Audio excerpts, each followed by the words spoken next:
I love you.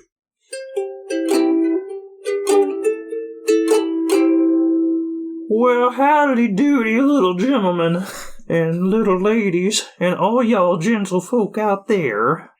We have a very wonderful episode for you here today. Oh, yes. We're actually starting a new playlist. It's the Disney live action playlist. I was going to make that joke much later, but no, it's true. Yeah. It became true. That was the weird part about it. But before we get there, I am the Green Traveler from Gorsh. And I am the Faceless Leon. This is a podcast about movies and TV. And we're jumping in on the Disney train in our Nick Cage playlist. We're talking the Sorcerers? Yeah, the Sorcerer's Apprentice. The Sorcerer's Apprentice, yeah. The joke being, obviously we're still in the Nick Cage playlist, so happy to have you back. This is a 2010 Nick Cage film. This is one I hadn't seen before, and I had completely written it off because, I had definitely not seen it, but but around this time, I don't remember when the switch happened between my childhood and my adult life, but there was a period of my time where I was like, no, Nick Cage is a joke.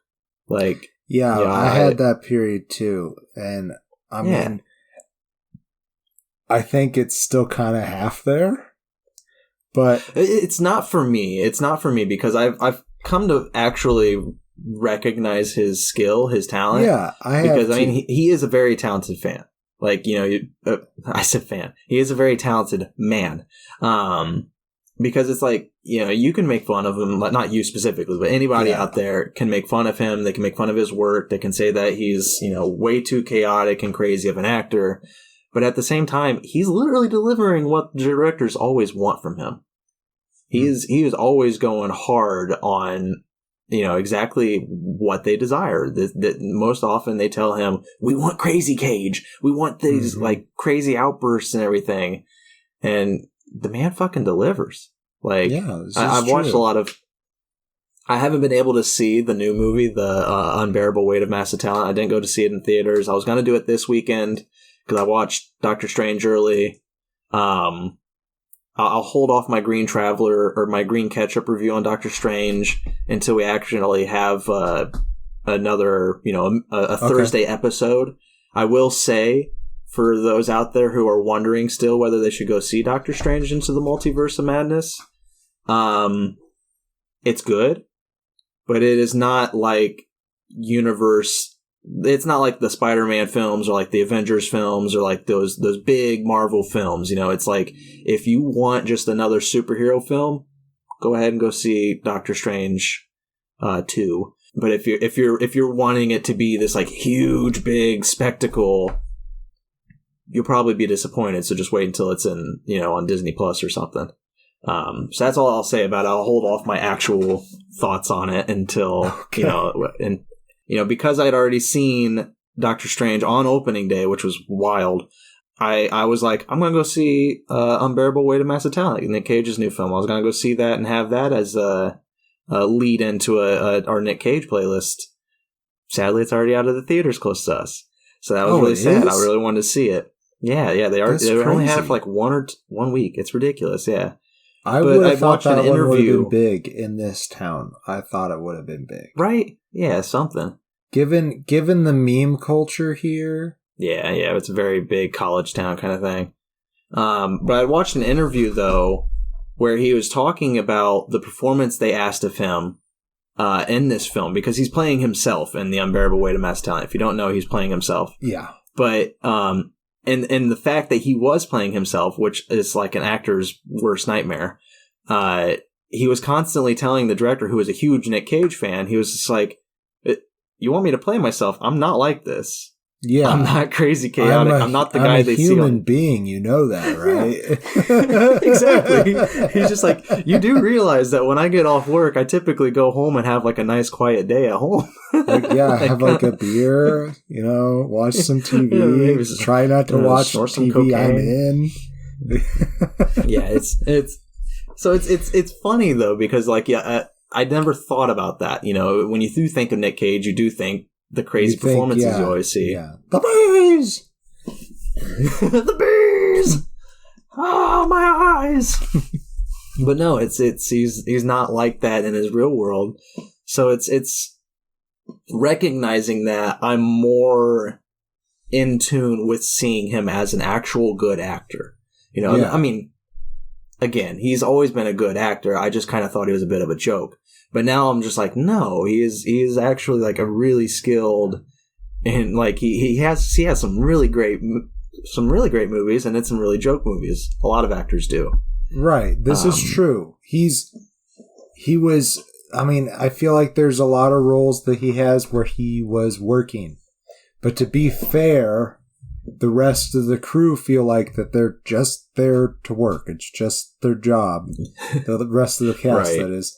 And it could be the working environment, you know, like there's a lot of really rough, TV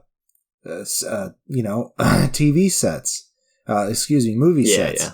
There's also some directors who are also just there to make a paycheck, who do not care about their project, and they'll just take the first clean cut. They don't care if it's good. That's Clint Eastwood. That's Clint Eastwood for you.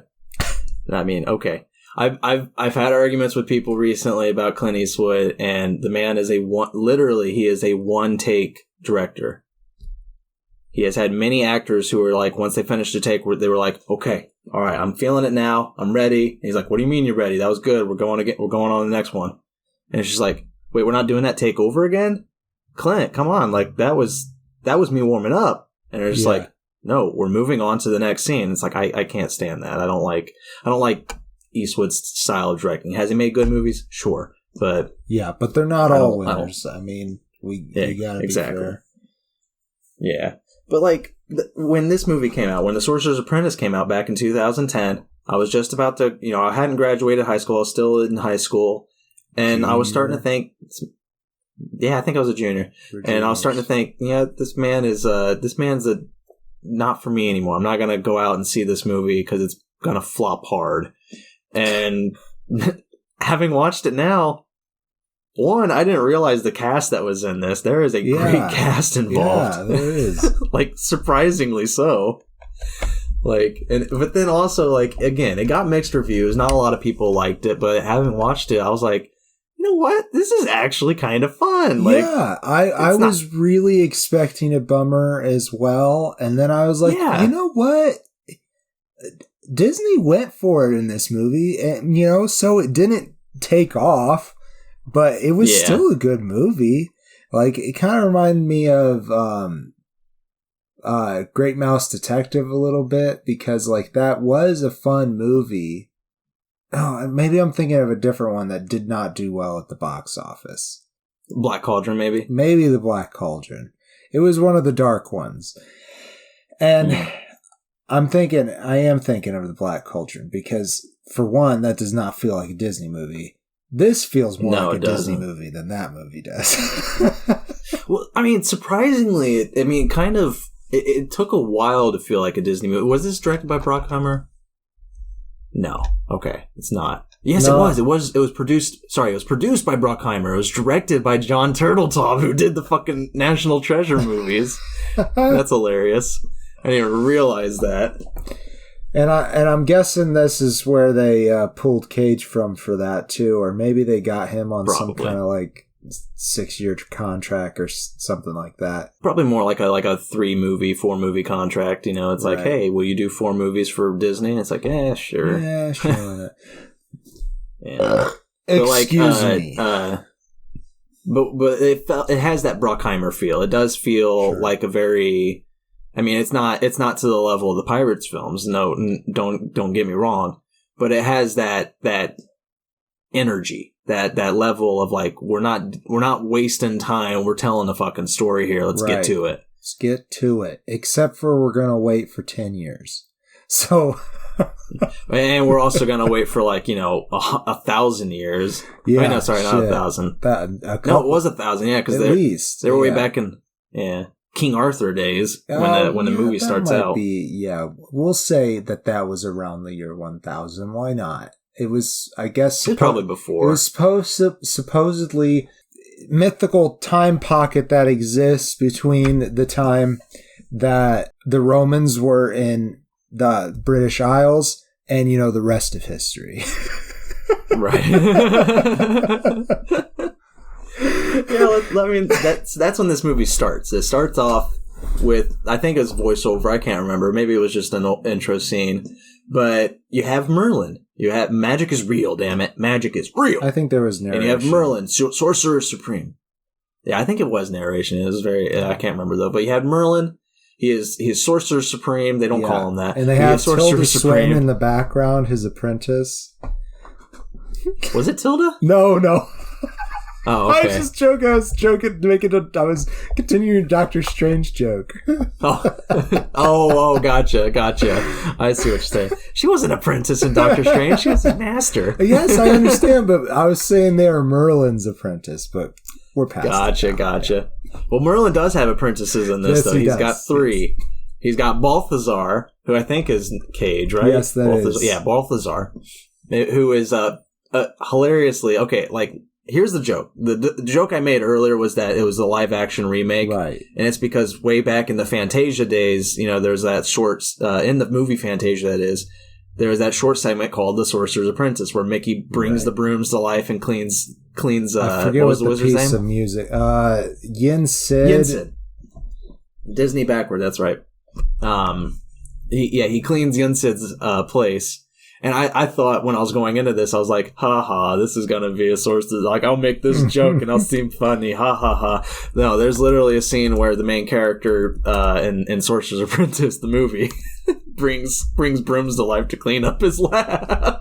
And I was like, holy shit, it is a live-action remake. Yeah. And Balthazar himself actually is, I just saw, based on Yin Sid from Fantasia, which is hilarious. So Balthazar is... That makes sense. Yeah, so Nick that would Cage's make character. Jay Mickey Mouse. yes, it does. I mean, he's the one who brings the brooms to life. That's right. But you have the 3. That is a spoiler, by the way, because I had no idea that was going to be in the movie. I didn't either. Yeah, it definitely is a spoiler. It's a small spoiler. It's a fun. It's a spoiler of a comedy. Yeah. It's a joke. But you have the 3. Yeah, you have the 3 apprentices. You have Balthazar Blake, Nick Cage, as we said. You had Maxim Horvath, who was the big surprise for me. I did not realize he was going to be in this movie. Alfred Molina, fucking Dr. Octopus from Spider-Man 2. In my opinion, one of the greatest actors ever. Yeah. I love Alfred Molina. He is such a fun performance. And he works so weirdly well with Nick Cage. Yeah, they are good rivals. Yeah. Well, not only just good rivals, but also there's still a friendship there. Right. It's so destroyed. Like, they can never consider themselves friends and are out to kill each other. But you can tell that they were best friends at one point. It's really weird. They've also lived the millennia together, fighting back and forth. Yeah. Eventually, though, Balthazar does get him captured in the what the fuck's it. The weird. It's a nesting doll. What are the nest? Yeah, I was gonna say, what are those called? Patrioshka? I don't know, but the name that they used, I don't know what it is. Matryoshka. I wanted to just say dolls. That I wanted to look up what the name of the music was for the Sorcerer's Apprentice. Do you want to guess what it is? What? The Sorcerer's Apprentice. Oh. Yeah. Oh, that's kind of sad. Yeah, it was a little bit. Yeah. Oh, and then the other apprentice of Merlin's, just completely fucking the whole Arthur storyline up was Morgan Le Fay. Who's the actress that Alice Krieg? Alice Krieg plays Morgana Le Fay, but she immediately gets switched with in that opening scene, she gets switched with somebody else. Veronica. I'm trying to search the cast list here. Veronica Gorloisen. Veronica Mars, played by Kristen Bell. Played by Monica Bellucci. Veronica Mars. Sorry. No, you're good. But yeah, Monica Bellucci's the other apprentice, and she doesn't really matter until the third act, sadly. No, she's because that's a disappeared love interest. She's Balthazar is acting like a widower. For her because this millennium. Yeah, what happened was there was a rift between between Merlin and his apprentices, where Balthazar was for Merlin, but Morgana and Maxim. Oh. Yeah, Horvath. Thank you. That's going to be an easy one to remember. Horvath, not Maxim. Horvath. Morgana and Horvath, they were like the evil split. They were like, no, we can take the power for ourselves and rule this world, because that's what you do when you're evil. Damn it. Yes, of course. And so they attack Merlin. I think they kill Merlin. I can't remember. But then when he dies, anyways. Yeah. And Veronica and Balthazar, they're fighting the Morganians, which is what they end up calling Morgana and her followers, the Morganians. Oh, but and they're fighting them. They have to look at the same time for the prime Merlidian. Yeah. Well, I mean, that's later. Like now, though, when they take down Merlin, Balthazar and Veronica are fighting back. And Veronica has like the only option left to her at the end, like at the end of this big battle, is to absorb Morgana into herself, and then Balthazar was gonna enclose her in one of those little nesting dolls, and that's what he does. And he carries that nesting doll around, protecting it for 1,000 some years, while searching, as you mentioned, for the prime Merlinian, the person who would inherit Merlin's power. And literally all that means is that if you've watched Doctor Strange, when you perform magic, you have to have that little ring on your hand that helps you channel. Yep. And it's the same thing in this. All the sorcerers, they have to have that little ring to help them channel. But the prime Merlinian will learn how to do magic without the need of that ring. Oh, okay. See, I missed that distinction. I thought that the ring was for training, and then after you get used to using magic, you can tap into it. But you're saying it's just him. There was one line, I believe, where they said that, where it's just like they're like, the prime Merlinian will be able to control magic without needing a channel thing. I see. And I was just like, gotcha, cool. An arcane focus is what it's called. Okay. Thank you. You're a D&D nerd. Like in the third act, when the prime Merlinian, played by Jay Baruchel, who with the amazing sorcerer name of Dave. Dave. But yeah, when he later, the spoilers, he loses the ring, and once he loses the ring, I'm like, all right, here's his moment. He's gonna learn how to channel without it. Yeah. You gotta have that in these kind of films.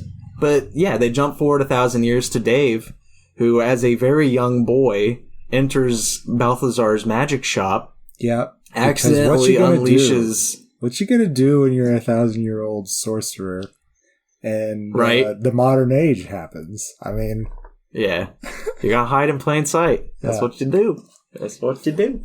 And, well, I guess it's not. I mean, I can't remember what it's called. What his shop? I wonder if I can find the name for it here. Oh fuck! It was so good. I forgot. It's no. Yeah. Oh well, it's not mentioned in here. Oh, I did find what the nesting dolls are called. The Grimhold. That's what it was. The Grimhold. Yeah, there we go. Grimhold with a D at the end. Okay, because Grimhold is a little bit different. It's your butthole. But yeah, he the young boy Dave played. I don't even know if I have. Yeah, Jake Cherry. Jake Cherry plays young Dave.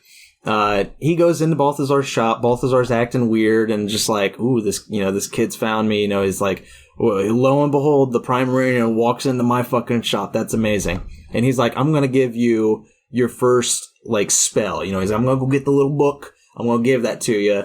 You're going to start learning. You're going to start training under me. While he walks away, young Dave releases Maxim Horvath. And Horvath comes out in the best fucking costume. So that's one thing I want to applaud this film on. The costume design is wonderful. I love the costumes in this. Yeah. They're simple, but they're fun. Alfred's costume, man, it is so good. It's I don't know. I feel like it's the 19 teens. I feel like is what it's going for, but like a really rich person in a cold. That's good because I was thinking late 1800s rich person. So yeah. It's a fur coat. It's got a little hat. He's got this like slimming goatee kind of thing. Yeah. Like he looks great. I love it. Looks amazing. And I mean, even Balthazar's got a great fucking outfit. Like Balthazar is my favorite outfit because he's got like this duster jacket, like black leather kind of thing. Yeah. He's got that. I keep calling it like the Witcher hat. It's not a Witcher hat, but like a wide brim hat. Anyways, it is a fedora type. I feel like. What's that one character? You and Ronvald love that one character. What's his name? I mean, you're kind of your name is based off of him. No, it's not. It's Dresden. That's his name, Dresden. It kind of has a Dresden look to it. Oh, does it? I've only seen the live action version, and he very much does not wear a hat. Well, if you look up the book covers for the Dresden book series, Dresden by Jim Butcher, that is, the Dresden Files. Yeah, it's very much that image. If you want to Google that, you'll get an immediate idea of what Nick Cage's outfit looks like in The Sorcerer's Apprentice, and it's great. I love it. But yeah, once he releases Horvath, Balthazar and Horvath have this great sorcerer's battle. The kid freaking out. He spills some water on himself, like a vat, he drops like a cylinder or whatever. But it looks like he pissed his pants. Yeah. But he's Balthazar, to save the kid, to save the Prime Merlinian, he's like run, and he traps himself and Alfred Molina in this giant like urn kind of thing. Yeah. It's like it's a And so you cut forward 10 years to where young Dave grows into Jay Baruchel, which is fucking hilarious to me because I thought Jay Baruchel had only done stoner comedies. I did not realize this was him. I'm Jay. I'm here to audition for Dave. And Dave. I am best friends with Seth Rogen. And it's so weird, man. Like literally all I know this guy from is Knocked Up and This Is the End. Is that it? Yeah. Okay. He does have a couple other movies without Seth Rogen in it. But I only actually know about She's Out of Your League. Was he in Pineapple Express? I might have been. It was a small role if he was. He was in 40-Year-Old Virgin, though. I don't know if he said that one. Yeah. That's right. He wasn't that. I forgot about that.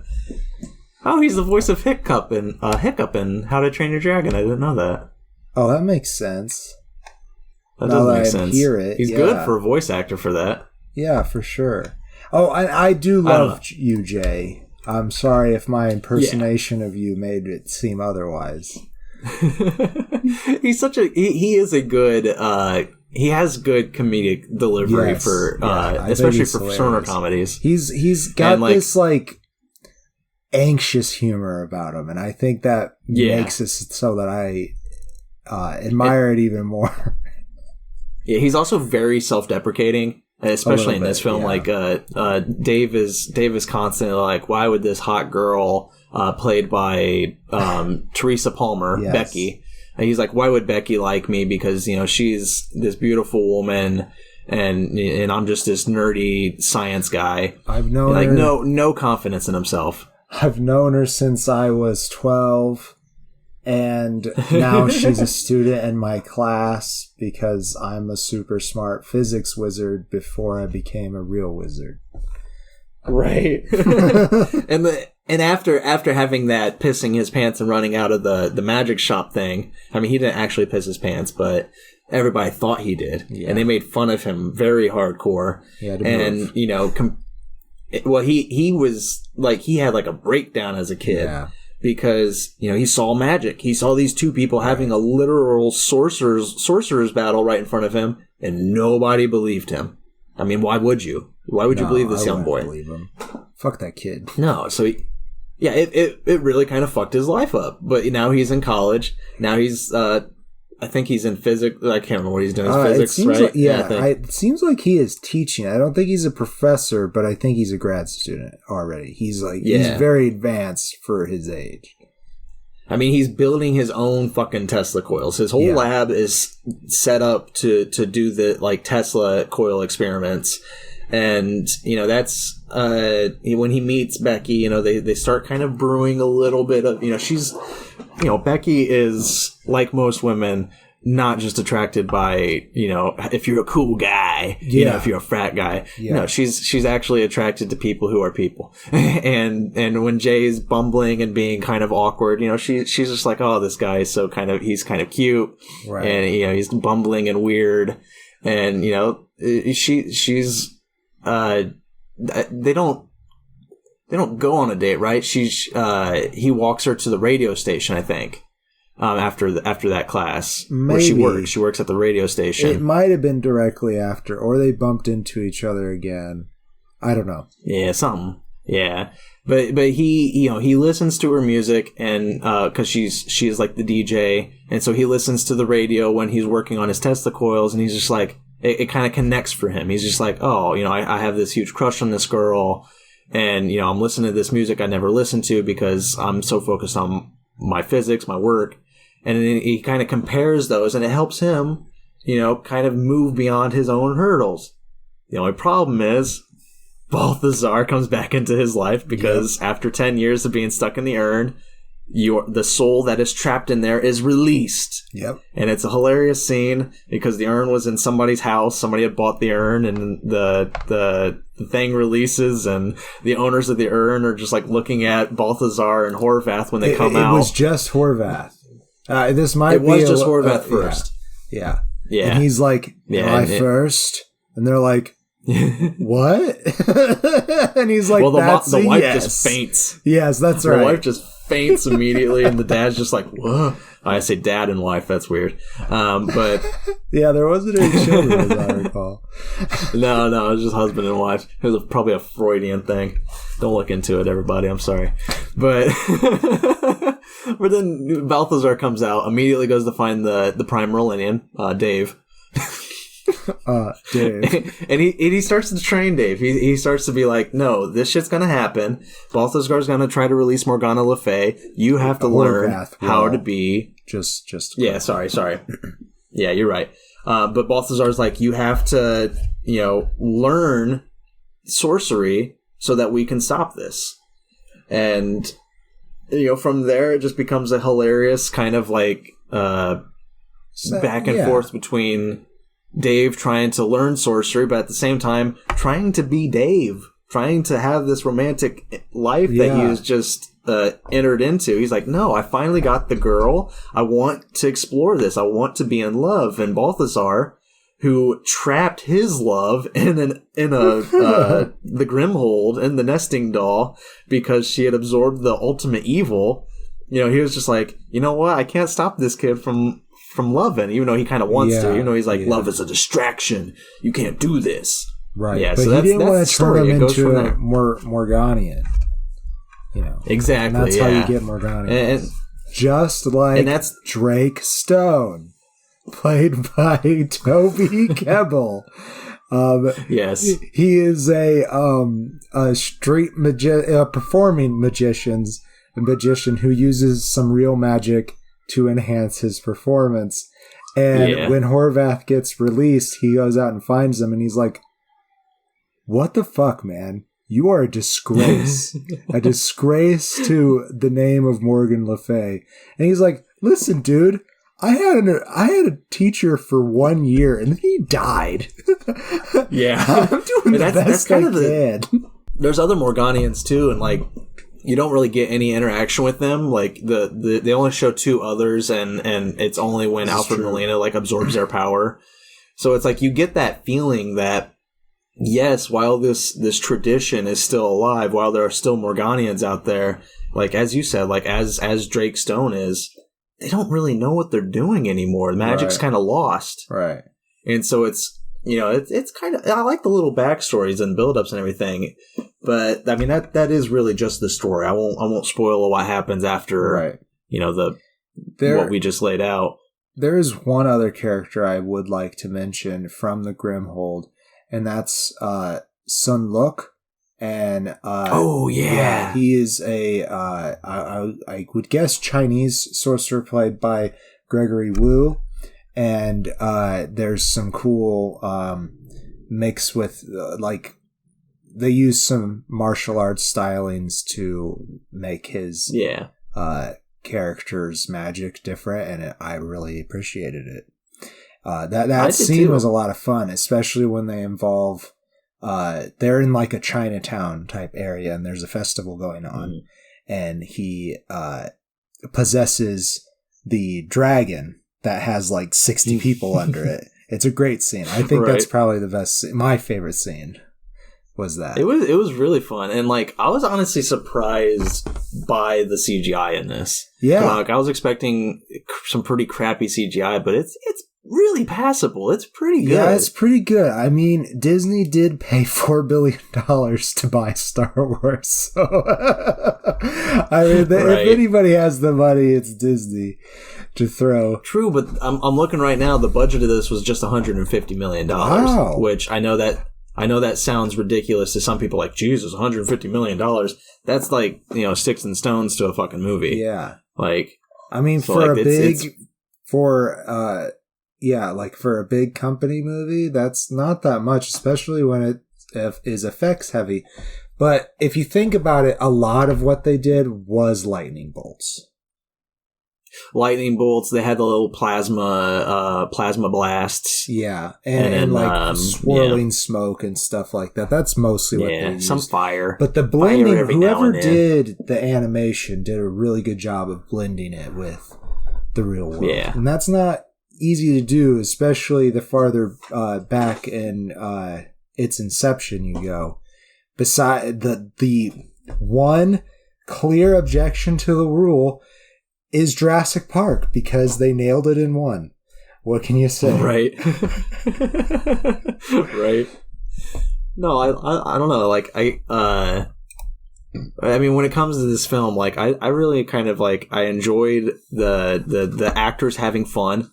Like it was very clear that it seemed like the actors were having a lot of fun with what they were doing.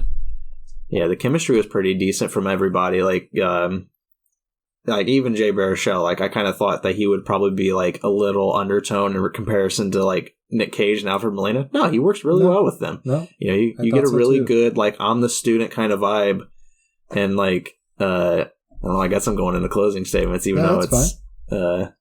But like I mean, like, is it a good movie? I mean, okay, is it a great movie? No. Is it a good movie with a good message? Yeah. It's fun enough. I don't remember what the message was, but believe in yourself. Oh, that's okay, okay. Because I mean, Jay literally throughout the entire film has no faith in himself. He's constantly like, "I can't do that. I'm not smart enough to do that. I can't do what you do. What are you doing? I can't get the girl." And then, like by the end of the movie, he's like, "No, I can do this. I can stop this enemy." He believes in himself, and it's great. Right. Does it give me the tingles? No, it doesn't give me the tingles. It's the same story that you see in a lot of stuff, but it's still fun. Like I still have a lot of fun with this movie.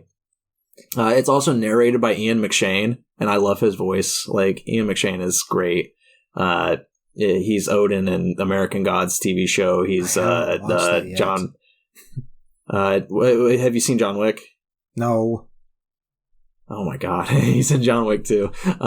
He's in John Wick 1 and 2 and 3. So he's in John Wick. He plays John Wick. He's the back of Keanu Reeves' head. he's Lord Voldemorting it. No, he's the hotel. It's not the hotel, but he's basically where people go to for contracts, and his hotel is the safe space for hitmen. Oh, okay. He's a wonderful actor. He's also Blackbeard. I'm gonna have to research that. I think he's Blackbeard in one of the Pirates films. Okay. Fast. I do. Yes. Yeah, on Stranger Tides, he plays Blackbeard. I know who you're talking about. Then was he in that Death Race movie as well? Let's see. I guess I can just control find Death Race.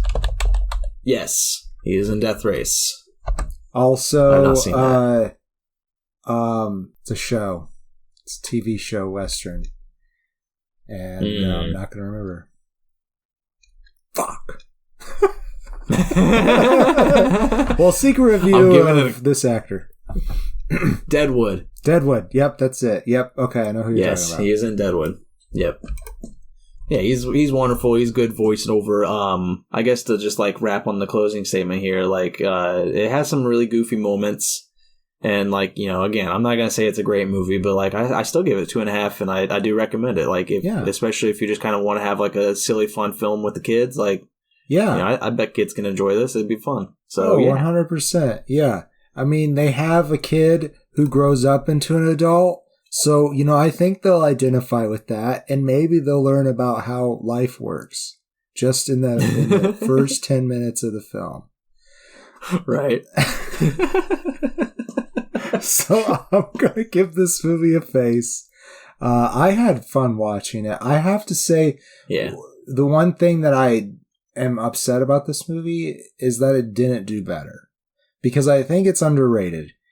It's, like you said, it's not a great, spectacular movie, but I'd put it up there with National Treasure. It's equally fun with National Treasure. So it definitely beats National Treasure too. Is Sorcerer's Apprentice too? No. We're good with just one. Don't give Jerry Bruckheimer and Disney more ideas. Come on, I want to see it. You know what I actually want to see? I want to see them do some period of time in that millennia where Horvath and Balthazar, they were existing and doing different things. Just fighting each other. Yeah, like they have that montage where Balthazar goes around meeting different potential sorcerers, but I want to know what's going on with Horvath. Right. I guess another thing to demerit, is that the right word? To count against this film is that there literally is just kind of like one female, star. I mean, very much in the third act. In the third act, you get Monica Bellucci as the Morgana Le Fay, Veronica duo. Also Alice something, I forget, plays Morgana Le Fay. But I don't even... Yeah, Alice Creed. I don't remember if she had any lines. I don't think so. Like, it's not... she might have in the first 5 minutes, but like, yeah. But, it's... And then, the big female character they had is Becky, and she's just the romantic interest. So, I mean, she does some things in the third act. She definitely helps out. But yeah, it's just that's one thing. If they were to do a second one, which I don't recommend, but it'd be fun. Right? Maybe give Becky some more agency if she's going to be in it. Yeah. Yeah, Becky more agency, Veronica more agency. Like do some more with the female characters, because this definitely is just a male teacher, male student kind of 100% coming of age thing. But yeah, that's the Sorcerer's Apprentice. It feels quick, but it hasn't been quick. It's just been 40 minutes. Which means there was stuff to talk about, I guess. Maybe, I don't know. I kind of felt a little absent, and I apologize if you noticed that, Couch Potatoes, because I don't want to be away from you. I want to be there for you. I want to hold your hand through bad movies and good. I think we have one more episode of the Nick Cage playlist next week. That's right. So stay tuned for that, and then we'll be coming back at you, of course, later on this Thursday. But while you're waiting for Thursday to come around, why don't you just head on down to patreon.com/greenandfaceless. Check out our tiers. Try to look into how you can help support us. Even if you don't want to give us money, just commenting or subscribing to our YouTube or wherever you get the podcast these days. Just any kind of feedback helps. We're always looking for 100%. Like we got an email now, greenandfacelessfans@gmail.com. I think that's what it is. Yeah. If it's not, is it Green and Faceless Fans? It's at the end of the episode. It'll be at the end of the episode. I think Green and Faceless Fans, AND, which I think our name is technically with an ampersand, but it felt weird to put an ampersand in it. Yeah, that's fair. Yeah, thanks for listening, everybody. We always love having you here. And until next time, I am the Green Traveler from Whoosh. And I am the Faceless Leon. Thank you so much for listening.